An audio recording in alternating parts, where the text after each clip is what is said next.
सदरी वयस्सिरली अमरी वहलुल उक़दतम मिन लिसानी यफ़क़हू क़ौली। अस्सलामु अलैकुम स्टूडेंट्स, मैं हूं हसन रज़ा और आज का हमारा टॉपिक है फोर्थ चैप्टर का लास्ट टॉपिक सल्फ्यूरिक एसिड। तो इस लेक्चर में हम क्या सीखेंगे, इंट्रोडक्शन टू सल्फ्यूरिक एसिड हम पढ़ेंगे और फिर सल्फ्यूरिक एसिड की मैन्युफैक्चरिंग पढ़ेंगे और उसके बाद हम पढ़ेंगे मैन्युफैक्चरिंग बाय कॉन्टैक्ट प्रोसेस। ठीक है, इसको डिटेल में आज हमने डिस्कस करना है। तो चलें शुरू करें। तो सबसे पहले हमारे पास जो सल्फ्यूरिक एसिड है इसको हम क्या कहते हैं? सल्फ्यूरिक एसिड को ऑयल ऑफ विट्रियोल कहा जाता है। सल्फ्यूरिक एसिड को क्या कहा जाता है? Oil of vitriol. ओके, तो इसे ऑयल ऑफ विट्रियोल क्यों कहा जाता है? सल्फ्यूरिक एसिड को असल में oil of vitriol due to the presence of sulphate ion, इसलिए इसको ऑयल ऑफ विट्रियोल कहा जाता है। अगर मैं आपका कॉन्सेप्ट जो है वो रिवाइज करवाऊं, कॉपर सल्फेट को हम क्या बोलते हैं? विट्रियोल।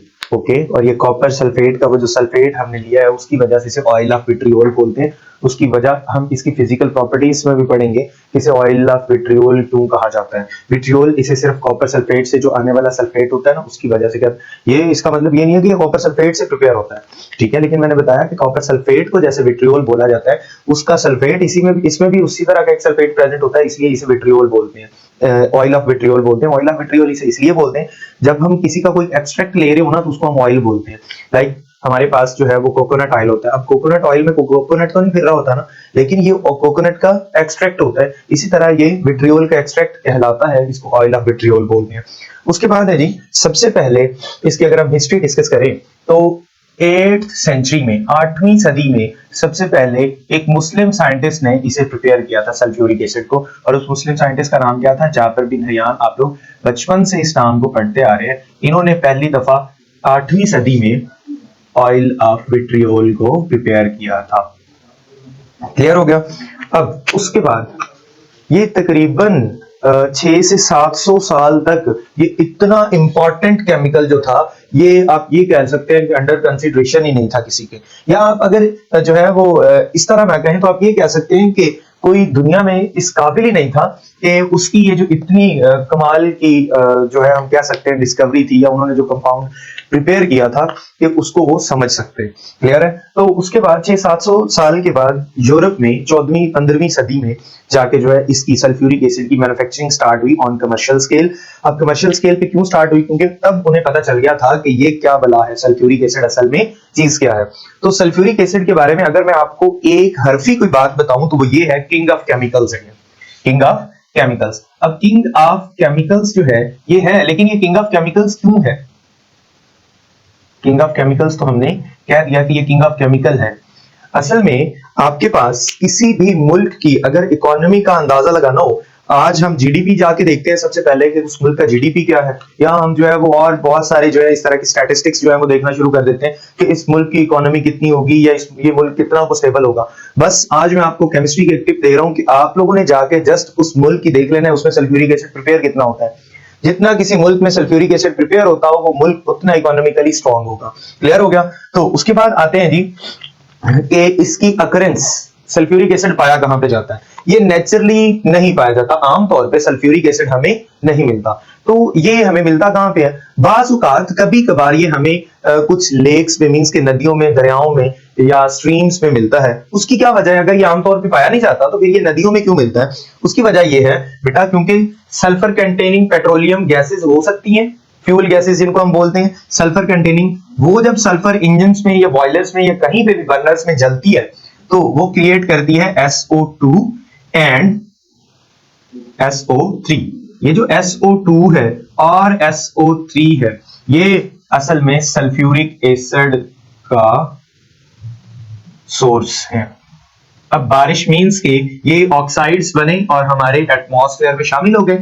ठीक है, एटमॉस्फेयर में शामिल हो गए। उसके बाद एटमॉस्फेयर में आपके पास वाटर ड्रॉपलेट्स मौजूद है in the form of humid air, rain, ठीक है, ड्यू ड्रॉप्स। तो उनके साथ ये मिक्सअप होके वापस जब एसिड रेन बन के आता है तो उसमें सल्फ्यूरिक एसिड मौजूद होता है। ठीक है, वो फिर नदी नालों में या कहीं भी ये एग्जिस्ट कर सकता है। क्लियर हो गया यहां तक? तो उसके बाद आपके पास है जी इसकी मैन्युफैक्चरिंग। ओके, सल्फ्यूरिक एसिड की मैन्युफैक्चरिंग के बहुत सारे प्रोसेस हैं, ठीक है, जैसे लेड चेंबर प्रोसेस भी है, लेकिन जो सबसे इंपॉर्टेंट या जो हम हमारी बुक में हमारे सिलेबस में मेंशन्ड है वो है कांटेक्ट प्रोसेस। ओके, तो सबसे पहले हम कांटेक्ट प्रोसेस को ही देखते हैं कि कांटेक्ट प्रोसेस क्या है। क्लियर हो गया? कांटेक्ट प्रोसेस हमारे पास जो है ये एक जर्मन साइंटिस्ट नीश नामी साइंटिस्ट था, ठीक है, इसको नैश नहीं पढ़ना, जो हमारे पाकिस्तान में एक आम फ्रेज है नैश बोली जाती है, वो नहीं पढ़ना। Contact process was a method was first invented by a German scientist Nish। Okay, अब नीश का ये जो कांटेक्ट प्रोसेस था, इस कांटेक्ट प्रोसेस का प्रिंसिपल क्या है या ये कांटेक्ट प्रोसेस क्या है? कांटेक्ट प्रोसेस में असल में हम सल्फर को बर्न करते हैं, ठीक है, सल्फर डाइऑक्साइड बनाते हैं, फिर सल्फर डाइऑक्साइड को ऑक्सीडाइज करके सल्फर ट्राइऑक्साइड में कन्वर्ट करते हैं। सल्फर ट्राइऑक्साइड को हम sulphuric acid, concentrated sulphuric acid में डिसॉल्व करते हैं। डिसॉल्व करने के बाद हमें मिलता है कोलियम या पायरोसल्फ्यूरिक एसिड। उस पायरोसल्फ्यूरिक एसिड से फिर हम वाटर ऐड करके अपनी मर्जी की सल्फ्यूरिक एसिड की कंसंट्रेशंस प्रिपेयर कर लेते हैं। तो सबसे पहले हम कांटेक्ट प्रोसेस का प्रिंसिपल देखते हैं जी कि इस प्रोसेस का प्रिंसिपल क्या है। तो इसका अगर हम प्रिंसिपल देखें तो हमारे पास यही प्रिंसिपल मिलेगा कि सबसे पहले सल्फर को बर्न किया जाता है इसमें, ठीक है, in the form of sulphur, elemental sulphur, या in the form of iron pyrite, ठीक है। तो जब हम बर्न करते हैं सल्फर को ऑक्सीजन की मौजूदगी में इन अ बर्नर, हमें क्या मिलता है? सल्फर डाइऑक्साइड, ठीक है। फिर इस सल्फर डाइऑक्साइड को प्यूरिफाई किया जाता है।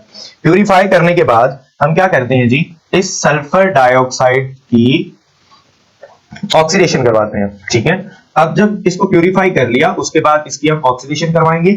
ऑक्सीडेशन के लिए हमारे पास कुछ कंडीशंस हैं जो कि लाजमी हमें फॉलो करनी पड़ेंगी, और वो क्या है कि हम विनेडियम पेंटाऑक्साइड को एज एन कैटलिस्ट यूज करते हैं, और टेम्परेचर ऑफ द चेंबर हम 400 से 500 सेल्सियस रखते हैं। उसकी वजह यह है ताकि हमें सल्फर डाइऑक्साइड की ऑक्सीडेशन से मिलने वाली जो सल्फर ट्राइऑक्साइड है इसकी यील्ड मैक्सिमम आ सके। क्लियर हो गया? फिर इस सल्फर ट्राइऑक्साइड को हम क्या करते हैं? एब्जॉर्प्शन टावर में डालते हैं, और एब्जॉर्प्शन टावर में इसको हम मिक्स कर देते हैं किसके साथ? कंसंट्रेटेड सल्फ्यूरिक एसिड के साथ, ठीक है। जब हम कंसंट्रेटेड सल्फ्यूरिक एसिड के साथ इसे मिक्स करते हैं तो हमें मिलता है H2S2O7, या जिसे हम बोलते हैं कोलियम, या इसे हम पायरोसल्फ्यूरिक एसिड बोलते हैं। This is the principle of contact process. अब हम डिटेल में इस कांटेक्ट प्रोसेस को डिस्कस करते हैं, वन बाय वन इसके सारे प्रोसेसेस को हम देखते हैं, ठीक है, क्या यूनिट्स हैं इसके या कितने स्टेप्स पे ये प्रोसेस मुश्तमिल है, ठीक है। तो सबसे पहले हमारे पास कांटेक्ट प्रोसेस का जो यूनिट है, मेन यूनिट, वो है burning unit. Burning unit means कि जहां पे सल्फर को बर्न किया जाता है, जिसे हम बर्नर बोलते हैं। क्लियर हो गया? सबसे पहला हमारा यूनिट कौन सा है? बर्नर है, जहां पे सल्फर को बर्न किया जाता है। अब सल्फर हमारे पास हमें पता है कि वो दो तरह की हो सकती है, एक एलिमेंटल सल्फर हो सकती है, ठीक है, और दूसरी सल्फर कौन सी हो सकती है? In the form of iron pyrite. तो हम क्या करते हैं जी, सल्फर मोल्टन लेते हैं, ठीक है, उस मोल्टन सल्फर में सल्फर लेंगे हम सबसे पहले मोल्टन, ठीक है, और उस मोल्टन सल्फर को हम बर्नर में डाल देंगे। ये आपने सल्फर जो है मोल्टन इस बर्नर में डाल दिया। उसके बाद हम क्या करते हैं जी, एयर इनलेट की मदद से ऑक्सीजन या एयर वो भी एंटर कर देते हैं। अब आपके पास यहाँ पे क्या चीज मौजूद है? Sulphur plus oxygen. ओके, अब ये सल्फर जो है ये एलिमेंटल भी हो सकता है, और आपके पास आयरन पाइराइड से आया हुआ सल्फर भी हो सकता है। हम पहले इसका रिएक्शन भी डिस्कस कर लेते हैं, साथ ही बर्नर का, कि बर्नर में कौन सा रिएक्शन होता होगा। तो हमारे पास ये रिएक्शन होता है कि अगर हम सल्फर को ऑक्सीजन की मौजूदगी में हीट अप करें तो आपके पास क्या बनता है? Sulphur dioxide. या हम क्या करें, अगर आयरन पाइराइड है हमारे पास FeS2, इसको हम ऑक्सीजन की मौजूदगी में ही हीट अप करें तो आपके पास क्या बनता है? Fe2O3 प्लस आपके पास क्या बनता है? 8SO2, ठीक है। क्लियर हो गया यहां तक? ये है जी बर्नर में होने वाला रिएक्शन, और इस यूनिट का नाम क्या है? बर्नर। ये यूनिट हमारे पास कौन सा है? बर्नर है इस यूनिट का नाम। क्लियर हो गया? उसके बाद हमारा कांटेक्ट प्रोसेस का सेकंड यूनिट स्टार्ट होता है, और वो सेकंड यूनिट कौन सा है? वो है डस्ट रिमूवर, या जिसे हम मेनली बोलते हैं प्यूरिफाइंग यूनिट। क्या यूनिट का नाम है? प्यूरिफाइंग यूनिट, ठीक है। और उस प्यूरिफाइंग यूनिट का जो सबसे पहला आपके पास यूनिट है, या कह सकते हैं कि सबसे पहली प्लेस है जहां पे प्यूरिफाई किया जाता है सल्फर डाइऑक्साइड को। अब हम सल्फर डाइऑक्साइड को प्यूरिफाई करते क्यों है, पहले ये भी देख लें। प्यूरिफाइंग यूनिट में हम प्यूरिफाई करते क्यों है? वो इसलिए प्यूरिफाई करते हैं क्योंकि ये जो सल्फर डाइऑक्साइड प्रिपेयर हुआ है ये या तो आयरन पाइराइड से हमारे पास आया या फिर एलिमेंटल सल्फर से, ठीक है। तो इन दोनों में इंप्योरिटीज मौजूद हो सकती हैं, डस्ट पार्टिकल्स मौजूद हो सकते हैं, आर्सेनिक के ऑक्साइड्स जो है वो मौजूद हो सकते हैं। जब सल्फर जलता है ऑक्सीजन की मौजूदगी में तो आर्सेनिक के ऑक्साइड, अदर ऑक्साइड्स हो सकते हैं। इस तरह ये जो इंप्योरिटीज होती हैं, इन इंप्योरिटीज को अलग करने के लिए हम सल्फर डाइऑक्साइड को प्योर करते हैं। अब हमें जरूरत क्यों है, क्यों हम निकालते हैं? हम ना निकालें, सिर्फ हम जाके जो है उसको ऑक्सीडाइज करवाएं, सल्फर डाइऑक्साइड में कन्वर्ट हो जाएगी, बाकी की जो चीजें हैं वो एज इट इज वहां पे रह जाएगी, हम सल्फर डाइऑक्साइड यूज कर लेंगे। तो ऐसा इसलिए नहीं करते कि सल्फर डाइऑक्साइड को सल्फर ट्राइऑक्साइड में कन्वर्ट करने के लिए हमारे पास बच्चों जो vanadium pentoxide as an catalyst use होता है, अगर इंप्योरिटीज हो तो वो उस कैटलिस्ट को पॉइजन कर देती हैं। अब कैटलिस्ट की पॉइजनिंग जो है ये बायोलॉजिकल है तो बहुत अच्छे से समझते होंगे, वो हमने एंजाइम जो है वो पॉइजनिंग पढ़ी थी, एंजाइम इनहिबिटर्स पढ़े थे। तो जिनको बायोलॉजी जिनकी नहीं है, अगर वो मैथ्स वाले हैं तो वो इस तरह से समझ सकते हैं कि जो इंप्योरिटीज मौजूद होती हैं वो कैटलिस्ट के साथ जाके कॉम्प्लेक्स बना लेते हैं, और कैटलिस्ट का काम ये होता है कि वो सबस्ट्रेट के साथ कॉम्प्लेक्स बनाए और उसको कन्वर्ट करे प्रोडक्ट में। उसके बजाय क्या होता है, इंप्योरिटीज कैटलिस्ट के साथ अटैच हो जाती हैं और जो प्रोडक्ट बनना होता है सबस्ट्रेट का वो रुक जाता है, इसलिए हम इसको प्यूरिफाई करते हैं, ठीक है। तो अब हमारा कौन सा यूनिट स्टार्ट हो रहा है? प्यूरिफाइंग यूनिट यहां से स्टार्ट हो जाएगा, ठीक है। यहां से हमारा कौन सा यूनिट स्टार्ट हो जाएगा?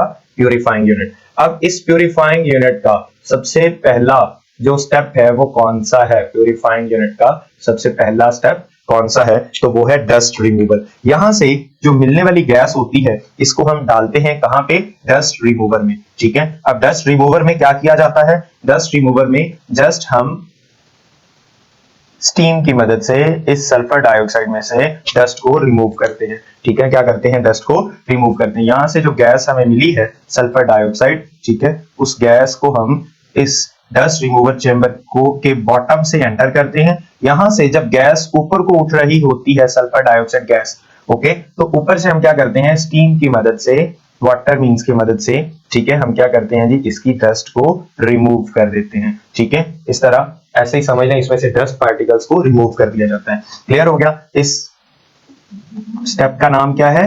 डस्ट रिमूवर, ठीक है। इस टावर का नाम क्या है? Dust remover. अब डस्ट रिमूव करने के बाद चूंकि हमने यहाँ पे बर्नर में इसको हीट अप किया था तो यहाँ पे इसका टेम्परेचर बहुत ज्यादा है, ठीक है। हम फिर क्या करते हैं जी? इसका टेम्परेचर कम करते हैं, इसको कूलिंग पाइप में से गुजार के। अब ये कूलिंग पाइप्स जो हैं ये बिल्कुल, आपने अगर आइस फैक्ट्री देखी हो जहां पे बर्फ बनती है, ठीक है, तो आप लोगों को पता होगा कि आइस फैक्ट्री के बाहर भी इस तरह के बहुत सारे पाइप लगे होते हैं और नीचे जो है वो एक स्विमिंग पूल सा बना होता है, ऊपर पानी उन पाइप्स के गिर रहा होता है, ठीक है। तो वो जो पाइप्स होते हैं ना उनमें असल में क्या होता है, वो जो उस रेफ्रिजरेशन, वो जो आइस फैक्ट्री का रेफ्रिजरेटर है उसका जो कंप्रेसर है, उस कंप्रेसर की गैस हीटअप हो जाती है, ठीक है, हर कंप्रेशन के बाद। तो उसको जो है वो उन पाइप्स की मदद से, उन जो है स्पाइरल पाइप्स में से गुजारा जाता है, ऊपर पानी स्प्रिंकल किया जाता है जिससे कि वो गैस ठंडी होती है, वापस कंप्रेसर में जाती है और उसे फिर से कंप्रेस किया जाता है ताकि वो आइस फैक्ट्री फटे ना। उसी तरह ये कंडेंसर के तौर पे हम कूलिंग पाइप्स को यूज करते हैं। कूलिंग पाइप्स जो है ये सेकंड स्टेप है प्यूरिफाइंग यूनिट का, ठीक है। ये हमारे पास सेकंड स्टेप है प्यूरिफाइंग यूनिट का। और उसके बाद हम क्या करते हैं जी? उसके बाद इन कूलिंग पाइप से हम गैस को एंटर करते हैं स्क्रबर्स में, ठीक है। अब ये स्क्रबर्स में क्या होता है? स्क्रबर्स असल में अगर देखा जाए तो ये जो ठंडी हुई हुई गैस है जिसका टेम्परेचर अब कम हो चुका हुआ है, ठीक है, इसको वॉश करने के लिए यूज होती है, ठीक है। ये जो आपके पास स्क्रबर है ये किस लिए यूज होता है? For the washing purpose of the gas, okay. ये जो ठंडी हुई हुई सल्फर डाइऑक्साइड थी इसको क्या किया जाता है? स्क्रबर की मदद से ठंडा किया जाता है, सॉरी वॉश किया जाता है पानी की मदद से, ठीक है। क्योंकि कूलिंग पाइप में आपने इसको कूल किया, ठंडा किया और अब आप इसे वॉश कर रहे हैं ताकि इसमें अगर कोई और इंप्योरिटीज भी बची हैं तो वो भी निकल जाए। और उसके बाद इस स्क्रबर से हम इस गैस को डालते हैं ड्राइंग टावर में। कहां पे? ड्राइंग टावर में। अब ड्राइंग टावर में क्या होता है? ड्राइंग टावर में कंसंट्रेटेड सल्फ्यूरिक एसिड जो है वो पास किया जाता है इस गैस में से।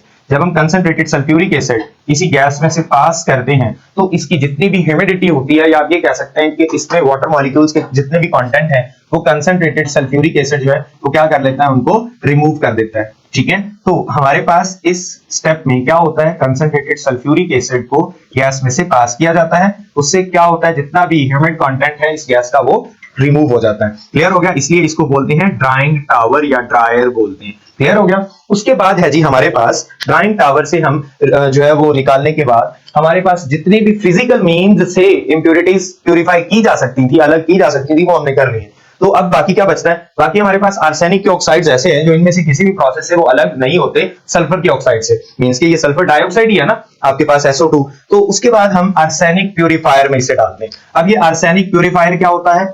आर्सेनिक प्यूरिफायर बच्चों ये एक ऐसा प्यूरिफाइंग यूनिट है जिसपे कि हम फेरिक हाइड्रोक्साइड को एज एन कैटलिस्ट यूज करते हैं। ये कैटलिस्ट के तौर पे तो हम नहीं कहेंगे, लेकिन ये कहेंगे कि एज एन प्यूरिफाइंग रिएजेंट हम यूज करते हैं। ओके, जब हम ड्रायर से गैस को ड्राई करने के बाद इस प्यूरिफाइंग यूनिट में मींस के आर्सेनिक प्यूरिफायर में एंटर करवाते हैं इस सल्फर डाइऑक्साइड गैस को, तो ये जो आर्सेनिक प्यूरिफायर होता है ये किस तरह का बना हुआ होता है? इसमें इस तरह के रॉड्स लगे होते हैं, ठीक है, इस तरह की शेल्व्स बनी होती हैं, अलमारियां सी बनी होती हैं। इनमें क्या होता है? हमारे पास फेरिक हाइड्रोक्साइड हमने वाफर मिकदार में फ्रेशली प्रिपेयर्ड फेरिक हाइड्रोक्साइड रखा होता है। अब ये जो फेरिक हाइड्रोक्साइड है इसका क्या काम होता है? ये क्या करता है? ये असल में आर्सेनिक ऑक्साइड के साथ रिएक्ट करके फेरिक ऑक्साइड बनाता है और साथ में आर्सेनिक हाइड्रोक्साइड बनाता है। उससे क्या होता है? जो आर्सेनिक के हाइड्रोक्साइड बनते हैं वो अलग हो जाते हैं, ठीक है, और फेरिक ऑक्साइड भी हमें पता है कि वो सॉलिड्स हैं, वो भी अलग हो जाते हैं। तो इस तरह से ये जो आर्सेनिक है, आर्सेनिक के ऑक्साइड्स हैं, उनको हम अलग कर लेते हैं, ठीक है। यहाँ पे इन शेल्फ्स के ऊपर हमारे पास क्या रखा होता है? Ferric hydroxide. ये क्या चीजें मौजूद है यहाँ पे? ये हमारे पास फेरिक हाइड्रोक्साइड मौजूद है, ठीक है, मींस के ये सॉलिड फॉर्म में, पाउडर फॉर्म में हमने फेरिक हाइड्रोक्साइड को रखा हुआ है। जब ये गैस यहाँ से गुजरेगी इन शेल्फ में से होती हुई, तो आर्सेनिक के ऑक्साइड के साथ फेरिक हाइड्रोक्साइड रिएक्ट करेंगे और उसे किस में कन्वर्ट कर देंगे? मींस के आर्सेनिक ऑक्साइड्स को रिमूव कर देंगे। इसको आर्सेनिक रिमूवर भी बोलते हैं, प्यूरिफायर भी बोलते हैं, ठीक है, आर्सेनिक रिमूवर या प्यूरिफायर भी बोलते हैं, ठीक है। तो इसमें ये जो हमारे पास ये जो रेड रेड हमारे पास पाउडर फॉर्म में नजर आ रहा है, ये क्या होता है? फेरिक हाइड्रोक्साइड, FeOH थ्राइस, ठीक है, फ्रेशली प्रिपेयर्ड। इसका काम क्या होता है? आर्सेनिक को प्यूरिफाई करना, आर्सेनिक को यहां से निकालना, ठीक है। उसके बाद हम क्या करते हैं जी? उसके बाद हम इसको एक टेस्टिंग बॉक्स में, इस सल्फर डाइऑक्साइड को टेस्टिंग बॉक्स में से गुजारते हैं। अब इस टेस्टिंग बॉक्स में क्या होता है? टेस्टिंग बॉक्स एक ऐसी हॉलो ट्यूब होती है, ठीक है, ग्लास ट्यूब होती है, जिसमें कि हम क्या करते हैं? एक जो बीम ऑफ लाइट है वो हम इंट्रोड्यूस करवाते हैं उस गैस में से। तो जो डस्ट पार्टिकल्स या कोई भी इंप्योरिटी, उसमें कोई पार्टिकल, सॉलिड पार्टिकल उसमें अगर गैस में मौजूद है तो वो उस लाइट में नजर आ जाता है। उससे हमें क्या पता चल जाता है कि ये अभी इम्प्योर है। अगर तो गैस इम्प्योर हो तो फिर हम टेस्टिंग बॉक्स से ही उसे वापस भेज देते हैं कि चल बेटा वापस, और उसे फिर इसी पहले डस्ट रिमूवर चेंबर में भेज दिया जाता है, ठीक है। इफ गैस इज इम्प्योर, इस बात को याद रखना है, इफ गैस इज इम्प्योर, ठीक है। अगर तो वो इम्प्योर है तो हम उसे वापस भेज देते हैं कि चलो वापस, और उसे फिर से प्यूरिफाई किया जाता है। क्लियर हो गया? और अगर वो प्योर है तो फिर क्या किया जाता है? अगर वो प्योर है बच्चों तो फिर उसके लिए हम ये करते हैं कि उसे नेक्स्ट एब्जॉर्प्शन टावर में डालते हैं, सॉरी कॉन्टैक्ट टावर में डालते हैं। कॉन्टैक्ट टावर में अब जो सल्फर डाइऑक्साइड आपकी प्योर हो चुकी हुई है, इसको किया जाता है सल्फर ट्राइऑक्साइड में कन्वर्ट, ठीक है। तो ये जो आपके पास कॉन्टैक्ट टावर है, ये क्या होता है? ये कॉन्टैक्ट टावर असल में इसमें दो चेंबर्स बने होते हैं, ठीक है, आयरन के कॉलम्स बने होते हैं। यहां से हम गैस लेते हैं, ठीक है, और उनको एंटर करवा देते हैं इस कॉन्टैक्ट टावर में। कॉन्टैक्ट टावर में आयरन के इस तरह से दो वर्टिकल कॉलम्स बने होते हैं। उन आयरन के वर्टिकल कॉलम्स में क्या चीज मौजूद होती है? विनेडियम पेंटाऑक्साइड मौजूद होता है। यहाँ पे क्या चीज मौजूद होती है? इसके अंदर विनेडियम पेंटाऑक्साइड। इस विनेडियम पेंटाऑक्साइड के साथ ये जो प्री हीटेड गैस है, मींस के इसको पहले गर्म भी कर लिया जाता है, जो सल्फर डाइऑक्साइड यहाँ पे आ गई है टेस्टिंग बॉक्स में 400 से 500 सेल्सियस तक। तो यहाँ पे विनेडियम पेंटाऑक्साइड मौजूद है, ठीक है। यहाँ पे आपके पास एयर ऑक्सीजन भी मौजूद है। तो जब सल्फर डाइऑक्साइड यहाँ पे जाएगी, क्या बन जाएगी? सल्फर ट्राइऑक्साइड बन जाएगी। क्लियर हो गया? क्या बन जाएगी? सल्फर ट्राइऑक्साइड बन जाएगी। तो उसके बाद हम क्या करते हैं? उसके बाद लास्ट जो है कॉन्टैक्ट टावर या कॉन्टैक्ट चेंबर के बाद, कॉन्टैक्ट टावर के बाद जो सल्फर डाइऑक्साइड अब कन्वर्ट हो चुकी है सल्फर ट्राइऑक्साइड में, उसे हम जो है वो डाल देते हैं किसमें? सल्फर एब्जॉर्प्शन टावर में, ठीक है। तो एब्जॉर्प्शन टावर में क्या होता है? एब्जॉर्प्शन टावर में असल में हम कंसंट्रेटेड सल्फ्यूरिक एसिड के साथ, यहां से हम सल्फर डाइऑक्साइड गैस जो है वो एंटर करते हैं और यहां से कंसंट्रेटेड सल्फ्यूरिक एसिड जो है वो एंटर करते हैं। ये जो कंसंट्रेटेड सल्फ्यूरिक एसिड है ये सल्फर ट्राइऑक्साइड के साथ मिलके क्या बनाता है, यहाँ पे आप लोग देख सकते हैं कि आपके पास जो सल्फर ट्राइऑक्साइड है ये सल्फ्यूरिक एसिड के साथ रिएक्ट करके क्या बना रहा है, H2S2O7, इसको बोलते हैं ओलियम, ठीक है, या इसको बोलते हैं पायरोसल्फ्यूरिक एसिड। फिर इसको मजीद हम वाटर के साथ मींस के इसमें वाटर ऐड करके हम सल्फ्यूरिक एसिड अपनी मर्जी की कंसंट्रेशन वाला बना सकते हैं। क्लियर हो गया बच्चों? ये था contact process manufacturing of sulphuric acid, ठीक है।